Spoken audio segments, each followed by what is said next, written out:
अब बीएसपी में आपको फिर बदल दिखेगा, जो कि बीएसपी के राष्ट्रीय कोऑर्डिनेटर आकाश आनंद के द्वारा कहा गया कि अब आईटी सेल खुद जिम्मेदारी हम निभाएंगे। जब आकाश आनंद अब जिम्मेदारी खुद आईटी सेल की निभाएंगे। जैसे कि बहुजन समाज पार्टी पहले से मीडिया से दूर रहती थी, लेकिन उसका नुकसान बहुजन समाज पार्टी को हुआ। बहुजन समाज पार्टी को जो प्रचार के दौरान बताया जाता है और दिखाया जाता है, उसी पर उसका नुकसान होता है। जो बहुजन समाज पार्टी के द्वारा अब आईटी सेल खुद मीडिया के द्वारा और खुद आकाश आनंद निभाएंगे। अब हर जगह हर मीडिया में आकाश आनंद ही दिखेंगे। आकाश आनंद के द्वारा अब सबसे ज़्यादा चर्चित बात ये होगी कि आकाश आनंद हर सवालों के जवाब देंगे। पार्टी की रणनीति राजनीति आकाश आनंद बनाएंगे और उस पर कार्य करेंगे आकाश आनंद ही। अब बहुजन समाज पार्टी के राष्ट्रीय कोऑर्डिनेटर आकाश आनंद ने संभाली जिम्मेदारी। आकाश आनंद के द्वारा अब आईटी सेल और वाम से लेकर DS4 तक जो उसकी जिम्मेदारी आकाश आनंद के हाथों में। अब वाम से DS4 फिर से चालू होगी, जो कि बहुजन समाज पार्टी के राष्ट्रीय कोऑर्डिनेटर आकाश आनंद ने की।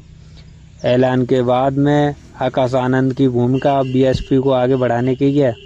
आकाश आनंद की ही जिम्मेदारी अब हर राज्यों में चुनाव स्तर को ले जाने में अपनी भूमिका रहेगी।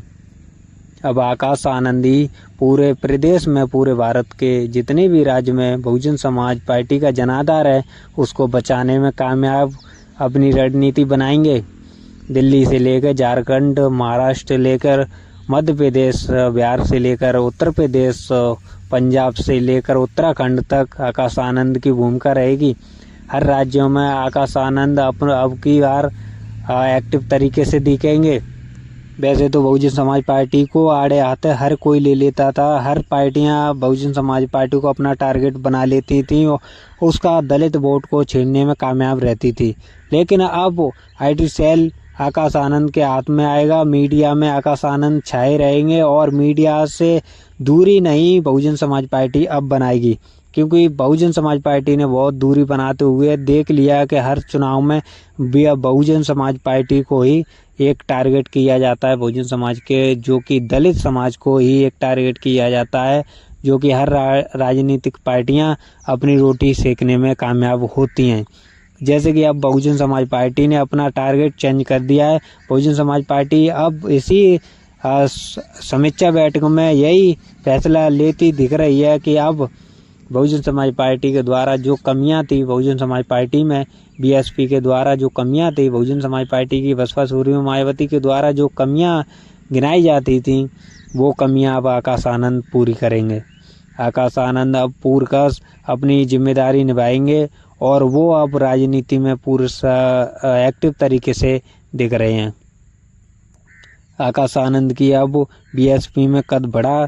आकाश आनंद अब पूरी जिम्मेदारी अपनी राज्य से स्तर से लेकर राष्ट्रीय स्तर तक अपनी पूर्ण जिम्मेदारी और राजनीति के हिसाब से अपनी रणनीति बनाएंगे और उस पर कामयाब अमल होंगे। आकाश आनंद की अब जिम्मेदारी बहुजन समाज पार्टी को उठाने की है। आकाश आनंद ने पूरी कमर कस ली है। अब उन्होंने राहुल गांधी से लेकर और जो ऐसे कि समाजवादी पार्टी के अखिलेश यादव तक उन्होंने सभी को आड़े हाथों लेते हुए अब वो किसी को पक्षपात नहीं करेंगे, ना किसी से अब छोड़ेंगे। उन्होंने कहा कि अब हमारी जिम्मेदारी बहुजन समाज पार्टी को उठाने की, जैसे कि रणनीति बनाते थे और पार्टियां बहुजन समाज का, जैसे कि दलित समाज का वोट लेने में, SC ST में वोट लेने में कामयाब रहती थी और वो बहुजन समाज पार्टी कमज़ोर दिखाते थे। लेकिन अब हम आए हैं तो हमारी दमदारी पूरकस रहेगी। यूपी में अब विधानसभा के चुनाव होने, 9 सीटों पर आकाश आनंद की क्या भूमिका रहेगी। 9 सीटों पर आकाश आनंद पूरकस अब जिम्मेदारी संभाल चुके हैं। अब 9 सीटों पर आकाश आनंद अब वो अपनी रणनीति बना रहे हैं और उसी हिसाब से 9 सीटों पर जीत का परचम लहराएंगे आकाश आनंद। अब बीएसपी को मजबूत करने में आकाश आनंद की भूमिका रहेगी और जैसे कि महाराष्ट्र और झारखंड में चुनाव होने हैं विधानसभा के, वो आकाश आनंद अब जिम्मेदारी अपनी संभाल चुके हैं। अब महाराष्ट्र में और झारखंड में आकाश आनंद अपनी रणनीति के हिसाब से, राजनीति के हिसाब से अब अपनी राजनीति करेंगे और उसमें भागीदारी भी देंगे और बहुजन समाज पार्टी को आगे बढ़ाने की महाराष्ट्र में बाबा साहब का मूवमेंट के हिसाब से ही अपना कार्यक्रम करेंगे।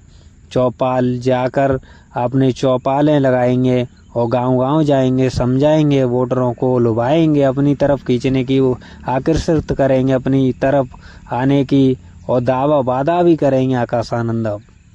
मान्यवर काशीराम के सावे में बीएसपी को उठाने में मान्यवर काशीराम का योगदान रहा। उसके बाद में फिर बहुजन समाज पार्टी की बसपा सुप्रीमो मायावती का योगदान रहा और 2007 में यूपी के अंदर पूर्ण बहुमत की सरकार आई और 12 तक चली। उसके बाद में जो बहुजन समाज पार्टी का ग्राफ थोड़ा गिरता गया, फिर 12 से 17 में गिरा, 14 में गिरा, 19 में गिरा, लोकसभा विधानसभा में गिरा, हर जगह उनका ग्राफ गिरता गया। वो कारण बना मीडिया का, जो आकाश आनंद ने पकड़ ली है उसकी जड़। आकाश आनंद ने कमजोरी बीएसपी की पकड़ ली है और अब उसी पर आकाश आनंद की पहले से ही एक्टिविटी दिख रही थी। उसके बाद में अब वो आकाश आनंद को पता चली कि बीएसपी का रुख कैसे चेंज हो रहा है और बीएसपी में वोटर कैसे खिसकता जा रहा है दूसरी ओर, तो आकाश आनंद ने अपनी राजनीति चेंज कर दी है। आकाश आनंद के द्वारा अब सबसे ज़्यादा समीक्षा बैठक बैठाई जा रही है और कार्यकर्ताओं को बताया जा रहा है और उनके नेताओं को बुलाया जा रहा है। अब आकाश आनंद समीक्षा बैठक में अपना डिसीजन लेने जा रहे हैं। आकाश आनंद अब सबसे ज़्यादा एक्टिव तरीके से बीएसपी में कार्य कर रहे हैं। भारतीय जनता पार्टी यहाँ पर बहुत ज़्यादा यूपी से लेकर हर राज्यों में भारतीय जनता पार्टी हिंदू और मुस्लिम का कैंडिडेट, हिंदू मुस्लिम का समीकरण बनाकर हर कैंडिडेट को जिताने की कोशिश करती है और उसमें कामयाब भी रहती है। और अन्य पार्टियां हैं वो अपने कसमकस वोट को समझा नहीं पाती हैं और उसका हिंदू और मुस्लिम में कामयाब होते हुए भारतीय जनता पार्टी सबको पीछे कर देती है, वो आप आगे हो जाती है। भारतीय जनता पार्टी वहाँ पर जीत का परचम लहराती है। जैसे कि आपको हरियाणा का चुनाव बता दूं तो हरियाणा के विधानसभा चुनाव में यही हुआ, जो कि हरियाणा के विधानसभा चुनाव में आकाश आनंद की चौपालें लगी। सबसे ज़्यादा उन्होंने अम्बेडकरवादी विचारधारा को आगे बढ़ाया, लेकिन उसमें मनुवाद हावी हो गया, जो कि गठबंधन आकाश आनंद और बीएसपी के द्वारा बनाया गया था। वो गठबंधन ज़्यादा देर तक टिका नहीं, क्योंकि वो गठबंधन की नींवें ही कमज़ोर थी और INLD के जो नेता थे वो खुद जो हरिजन शब्द से पुकारते हैं और दलित समाज को, तो उसी से बहुजन समाज पार्टी के बसपा सुप्रीमो मायावती को अच्छा न लगेगा। फिर उसके बाद में उन्होंने सीधे स्टेज से ही बोल दिया। उसका परिणाम ये हुआ कि बहुजन समाज पार्टी की एक भी सीट नहीं निकली। आपको वीडियो अच्छी लगी हो तो लाइक शेयर कमेंट